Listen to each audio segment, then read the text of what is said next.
Cliff the Dark Knight, Mets and Deke, from a scheme perspective, what type of offense would KP thrive in and complement the current roster that we have now? 49ers, Rams, other. Yeah, West Coast style offense. Timing, simplify it, make it where it's more.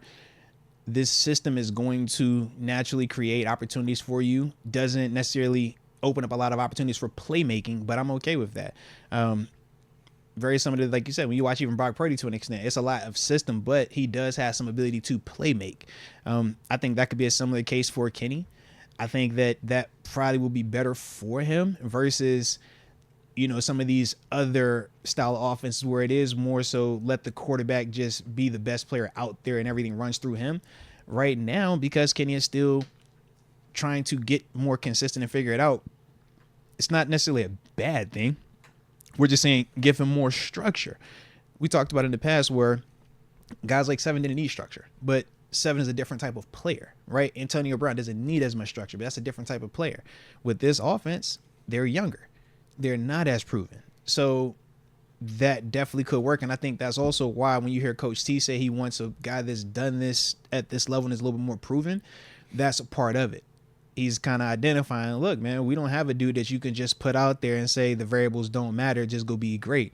We got a guy here where the variables do matter, and that's okay. It's not a slight. It's just what the reality of the scenario is. So I think that, any of that West Coast style stuff could definitely work, and I think it could work to a major level.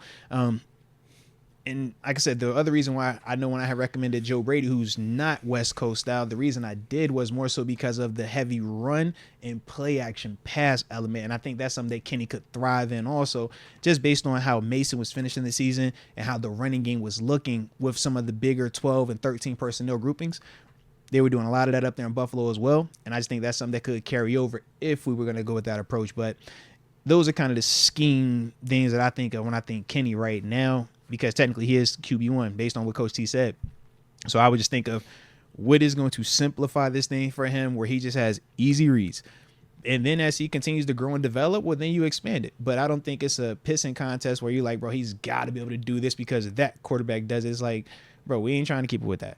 We trying to win and win as much as we can now. So the way that you do that, just from my perspective, is kind of take a little off of him and then allow him to kind of grow that way.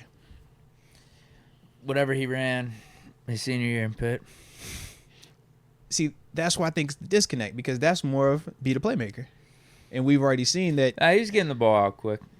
But you catch, it wasn't the offense run through Abanikanda or anybody else. The offense was ran through Kenny is what I'm saying. Yeah. He's already shown through 2 seasons that it's not enough consistency with this game to do that. That's all. Whatever we ran in that Bengals game. That's the one. Yeah. Whatever that was. I mean, because I had a little feel to it. Yeah, I mean, he passed the ball a decent amount. Almost had the 300 yards.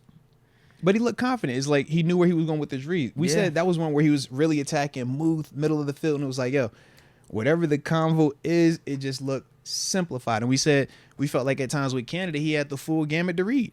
Man, read all your options. Go to work. But sometimes paralysis can... or sometimes your analysis can form paralysis a little bit, right? And at times it looked like just he can't process it fast enough to make the play the way that he would want to. And we would see it would look uncomfortable at times or just not executing the way that it should on a consistent basis. But then we look at that game where it was Sully and Eddie Faulkner, and it looked a lot more simplified. He wasn't looking here. It was, I'm here. This is where I'm going right now. And if that's not here, I'm checking it down to right here. It was simplified, but he played faster. He played with a lot more confidence. And sometimes that's what it takes, man. Get that quarterback feeling confident. Get that quarterback having a little bit just simple reads. And now he can grow. And then when he has a chance to show if he can make some of them plays and improvise, because even in a scheme where it's a system like what we're talking about, you're still going to have times where it doesn't work. There's still going to be times where it's covered up. And now it's like, can this guy create? Can this guy improvise? And that's the big question, right? Can he get to that? Because that's what separates him. He was doing a lot of that his rookie year. It kind of disappeared this year, unfortunately. He was doing a lot of good improvisation. He was good on the ground. He was picking up first downs. Remember, with the legs. Absolutely. The Najee game-winning touchdown against the Ravens, that was all improvisation. Yeah. He said consistency. So we see what we need, but that's the question.